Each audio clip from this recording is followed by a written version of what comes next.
তাকে গ্রেপ্তার করেছে। গণ অধিকার পরিষদের নেতাকে পিটিয়ে এবার কঠিনভাবে ফেঁসে গিয়েছেন হাসনাত আব্দুল্লাহ। তাকে নাকি গ্রেপ্তার করা হয়েছে বলে খবর প্রকাশ করছেন। আপনাদেরকে দেখাবো এবার কিভাবে তার উপর হামলা করেছে, এমনকি কিভাবে গ্রেপ্তার হয়েছেন সেই হাসনাত আব্দুল্লাহ। অন্যদিকে থানা ঘেরাও করেছেন গণ অধিকার পরিষদের নেতা কর্মীরা। এই ভিডিওতে দেখুন। এই ভিডিও সম্পর্কে অবশ্যই আপনার মূল্যবান মতামত কমেন্টে জানাবেন। দর্শক, বর্তমান সময়ে শিক্ষার্থীরা যা শুরু করেছে, সমন্বয়করা যা শুরু করেছে, তা কিন্তু অবাক করার মতোই। কেননা আপনারা দেখতে পাচ্ছেন যে বিভিন্ন জায়গায় নাক গলাচ্ছে শিক্ষার্থীরা।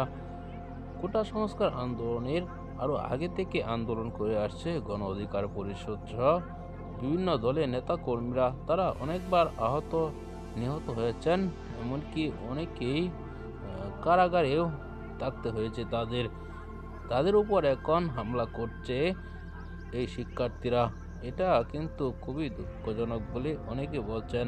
সেজন্যই আবার থানায় গিয়ে কঠিনভাবে খেপে গিয়েছেন গণ অধিকার পরিষদের নেতা রাশেদ। তিনি সরাসরি ওসিকে হুমকি দিয়েছেন 1 ঘন্টার মধ্যেই আসামিকে ধরার নির্দেশ দিয়েছেন তিনি। তার বক্তব্য শুনেছেন আপনারা। অন্যদিকে হাসনাত আব্দুল্লাহ গ্রেপ্তার হয়েছে বলে একাধিক গণমাধ্যমে খবর প্রকাশ হয়েছে। সেটি গ্রেপ্তার হয়নি, ভুয়া একটি খবর প্রকাশ করা হয়েছিল। দর্শক, এই ভিডিওতে আপনারা দেখেছেন। এসব বিষয় নিয়ে আপনার কি মতামত জানাবেন।